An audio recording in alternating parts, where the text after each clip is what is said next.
Hey guys, I'm in the grocery getter today. The Jeep had a tire that looks pretty suspect, so I didn't want to. I'm actually a little far south right now, almost to a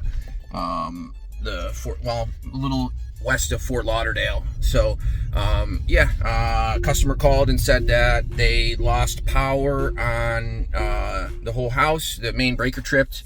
I guess the water heater was replaced by a plumber, and in the process of that, it tripped something in the panel and then tripped the main breaker. They pulled the panel cover off, and they said that they also had an issue trying to get the panel cover back on. I didn't quite understand that, but so we'll check it out. We'll see what's going on over here. They did send me a picture of the main breaker, and it is a breaker that's a little bit harder to find, but yeah, we'll get it taken care of and see what needs to be done. Stay tuned and check it out. Spoke with a customer. He said that they had done some repairs to the plumbing, and then the main breaker had shorted out, but they did hear buzzing in the interior panel. So let me flip you. This is the main breaker that's bad. These are hard to find. These guys here, they're pretty expensive too, with the GE with the little metal tab on them. But another thing is this is like 7 foot off the ground. This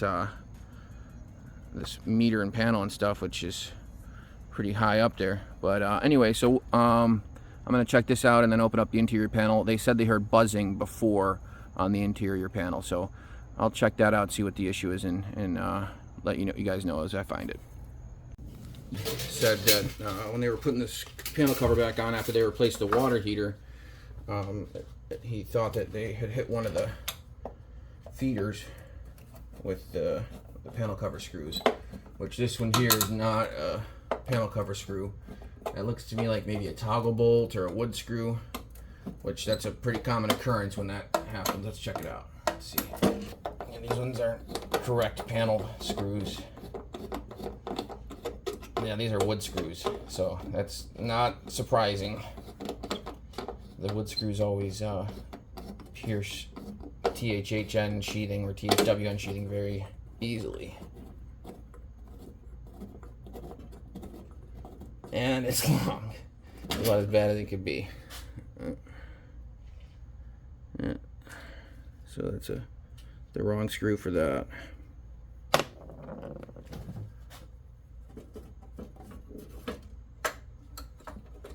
Looks like we got another one of those over here.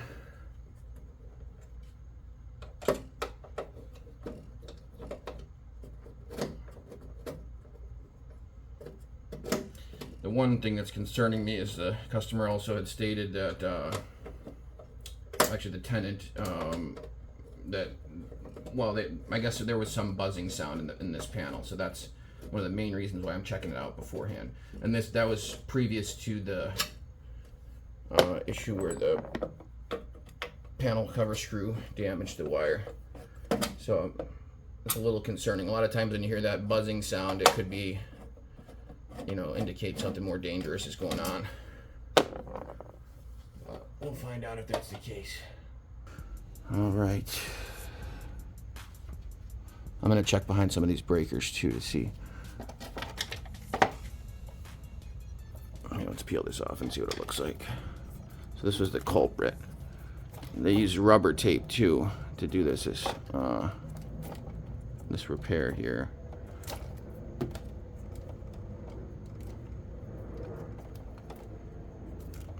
It's very dangerous. I'm glad the tenant told me about this, because this is very dangerous. Look at that. It looks like it may have happened before, or they taped it while it was still hot. I don't know, but yeah, this happened before, because see how it's.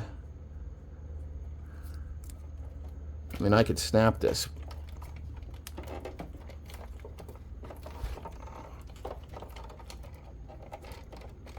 That's completely shot.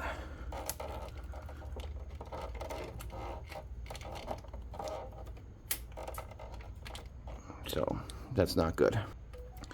But that's got, just a couple strands still holding it together, and that would have heated up real quick and melted in half completely. So I'm also going to check behind some of these breakers and see what the buzzing sound might have been before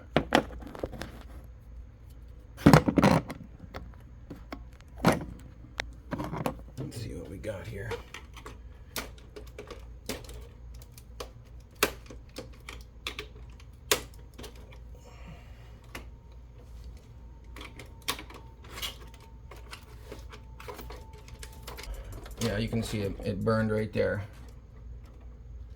So that's where the buzzing was. See that? It's burned inside back in here. See back there the charring back inside there, and the discoloration on the. See, that one is a little more like what it's supposed to look like, and see the discoloration on that one there. So, and it's a 60 amp breaker. They had a tankless water heater here that they had replaced back to a tank unit. So they had the tankless, or they had the tank original, which was a 30 amp, you know, probably 4,500 watt, 30 amp unit. So it had 10 gauge ran to it. I'm gonna actually have to keep that out. So they just upsized it so that, you know, it wouldn't trip with like a tankless water heater. And another thing, this tankless water heater would have been undersized, so it wouldn't have been able to. I mean, I'm sure there's at least 2 or 3, probably 2 bathrooms and a kitchen here, and you know, each shower head is going to be like I think like 2.1 gallons per minute. So you know, people were in each shower, and then kitchen sink would be like 1.2 gallons per minute. So if somebody were using all 3 of those things, you'd probably be somewhere at our ambient ground temperature.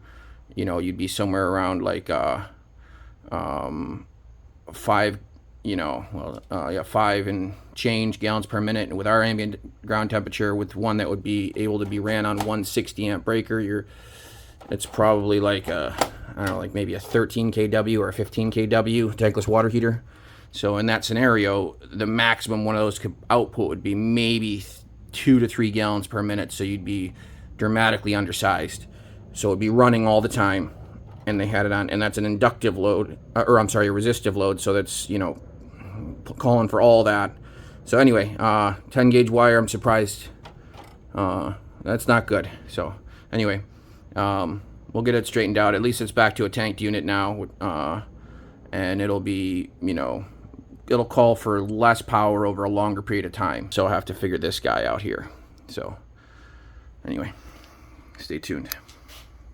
This was actually the one that hit the wire, this screw.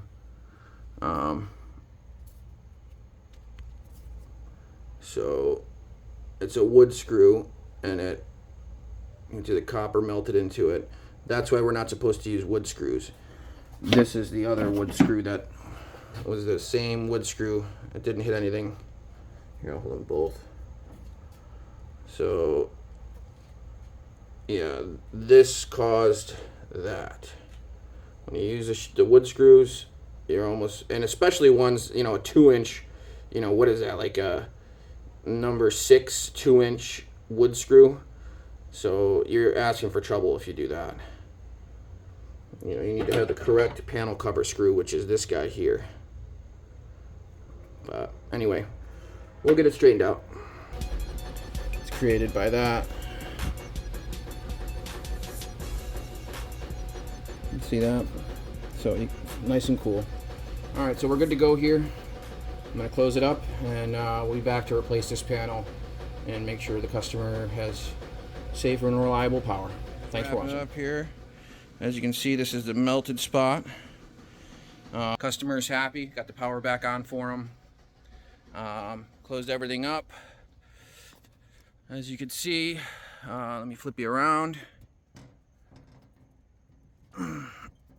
Got a new breaker in here for him. Well, it's being a pain to open, of course. So I've got a new breaker in for him. Power's back on. Everything good to go. So until the next time, be safe. You know, drop it down in the comment section. Let me know if there's anything, any questions or concerns about this particular project. Yeah, until the next time. Keep up the